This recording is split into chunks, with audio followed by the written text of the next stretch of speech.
Le 33e congrès de l'UNAPL s'est donc déroulé au Conseil économique, social et environnemental le 13 février dernier à Paris. Comme chaque année, les professionnels libéraux de tous horizons se sont retrouvés lors d'un congrès qui s'est révélé particulièrement dense. Un congrès qui est toujours une date importante, car il permet aux libéraux, qui peuvent parfois se sentir isolés dans leur activité, de se retrouver et échanger avec leurs pairs. Quel que soit leur corps de métier, ils sont souvent confrontés à des problèmes communs. Le thème de cette année avait pour intitulé « Profession libérale, où allons-nous ?» Une question faisant référence à un climat actuel pour le moins incertain aussi bien sur le plan économique que sur le plan technologique. Beaucoup d'enjeux et de questionnements qui seront débattus lors de cette journée de conférence. Ce sont 3 orateurs très différents qui ont ouvert cette journée, chacun ayant un point de vue, des idées à même de stimuler une nouvelle manière d'envisager ce qu'est la profession libérale et ce qu'elle pourrait devenir. Ainsi, malgré le climat morose du moment, Nicolas Bouzou fait le pari d'une forme d'optimisme économique dans un discours à l'opposé du déclinisme ambiant. L'histoire économique et sociale de la France montre que la France est un pays brillant quand les Français sont libres économiquement. C'est un peu ce qu'on a vécu en 2024 avec la reconstruction de Notre-Dame et les Jeux Olympiques, où le Parlement a voté des lois de simplification, où nos concitoyens avaient un grand projet qui les a unis. Voilà, vous avez vu ce qui s'est passé. La France scotche littéralement le monde entier. Et c'est la raison pour laquelle le combat de l'UNAPL sur les questions de simplification est un combat mais absolument essentiel. En fait, je suis assez optimiste parce que justement, ces notions d'indépendance, de confiance, elles sont très demandées aujourd'hui dans nos sociétés. Vraiment, nos concitoyens en ont besoin. Elles sont très demandées et elles sont de plus en plus rares dans une période de changement technologique, social, politique. Et donc, je suis plutôt confiant pour l'avenir des professions libérales parce que je vois bien que ces notions sont vraiment aujourd'hui essentielles et de plus en plus rares pour une société comme la nôtre. Frédéric Fréry, quant à lui, expose ses connaissances en matière de stratégie et nous présente la théorie de la dinde. Une allégorie destinée à faire réfléchir les professionnels libéraux quant à leur capacité d'adaptation permanente.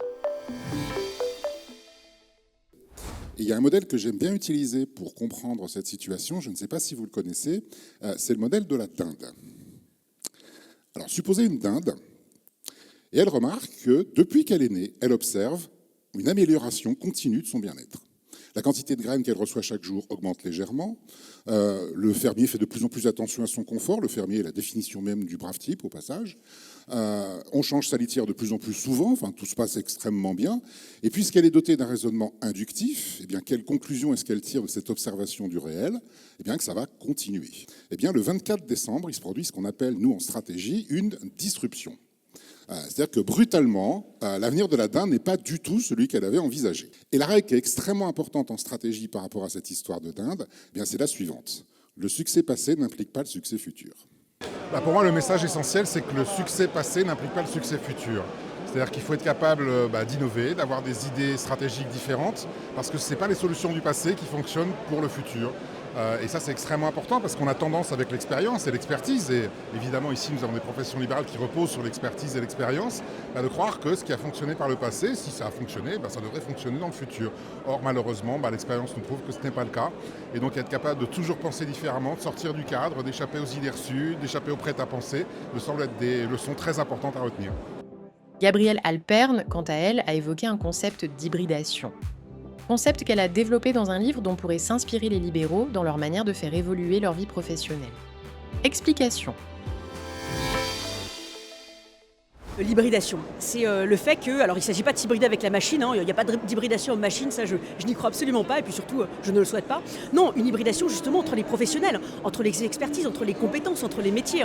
Et donc justement, comment est-ce qu'on hybride un cabinet d'avocats, peut-être parce qu'il y a peut-être d'autres usages, d'autres activités à imaginer, un cabinet de kinésithérapie, il y a peut-être effectivement des partenariats entre professionnels à imaginer. Dans les professions libérales, la notion d'indépendance, d'autonomie, de liberté est importante, mais elles ne sont pas synonymes de solitude. Et donc la question, ce que j'entends moi par cette philosophie de l'hybridation, c'est comment on se pense comme un écosystème.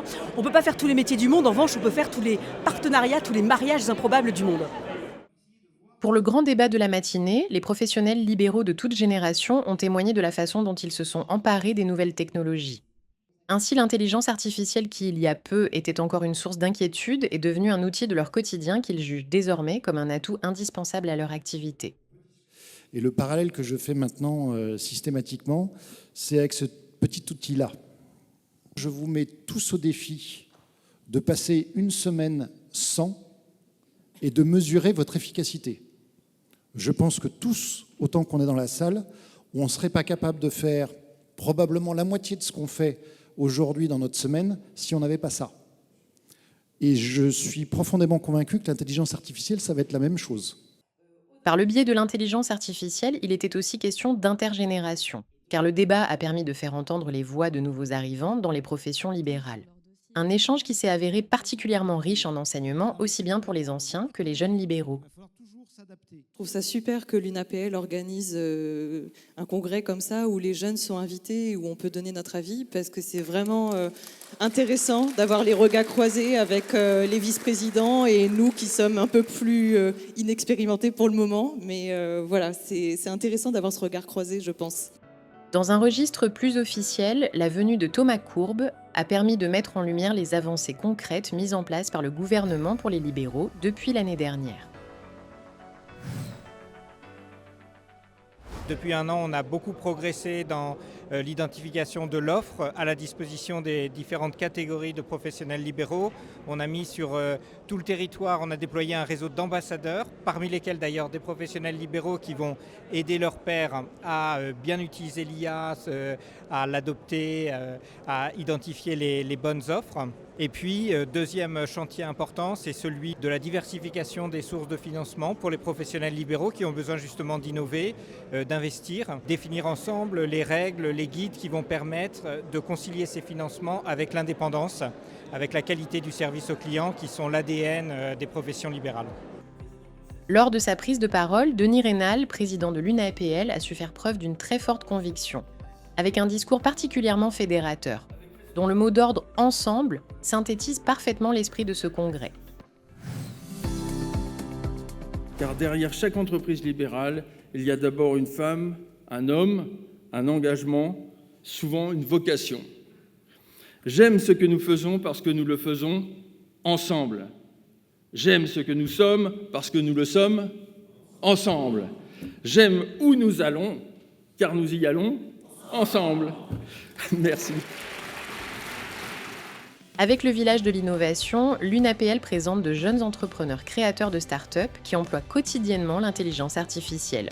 Malgré ce que l'on serait tenté de croire, et qui reste donc rassurant, c'est que la plupart de ces jeunes libéraux connaissent parfaitement les limites de leurs outils. Et il apparaît clairement que l'humain joue toujours un rôle déterminant qui reste au cœur du travail. Je pense que l'IA, elle ne va jamais remplacer un avocat, un jour, ou un magistrat, on est vraiment très loin. Par contre, elle va peut-être remplacer les mauvais stagiaires. Ok. Bon.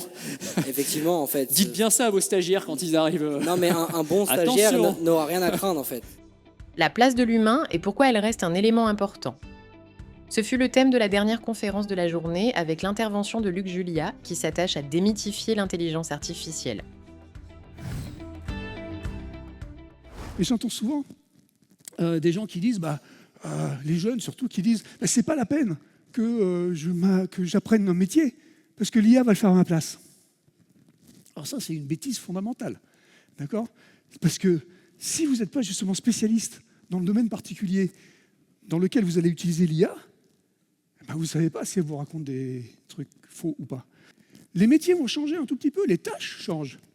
Mais fondamentalement, on doit continuer à se former.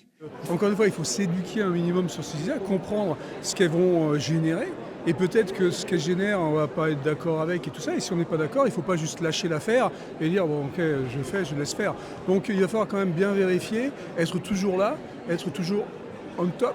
Parce qu'il va falloir toujours qu'on soit nous, c'est nous les responsables en fait. C'est pas l'IA, l'IA ne sera jamais responsable de rien. On l'aura compris, au fil de la journée et des conférences, le thème dominant est resté la place de l'intelligence artificielle dans la vie des professionnels libéraux. On aura aussi noté la présence de plus en plus importante d'une nouvelle génération de libéraux. très actifs et ayant très à cœur de partager leurs expériences. Un besoin d'innover aussi, qui se caractérise avec le lancement d'un concours d'éloquence visant à donner la parole aux jeunes professionnels.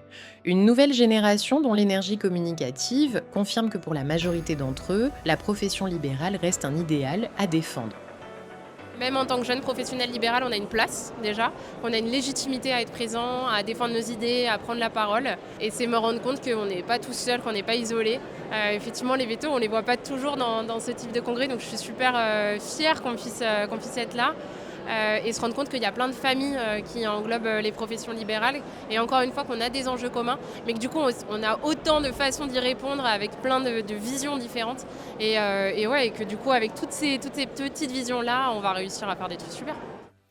Le mot de la fin revient donc à Denis Rénal, qui nous rappelle ce qui fait la force et l'identité de l'UNAPL. Je pense que l'idée forte de tout ça, c'est de consacrer l'unité des professions libérales pour affronter demain. Alors affronter, c'est une idée qui paraît un peu combative.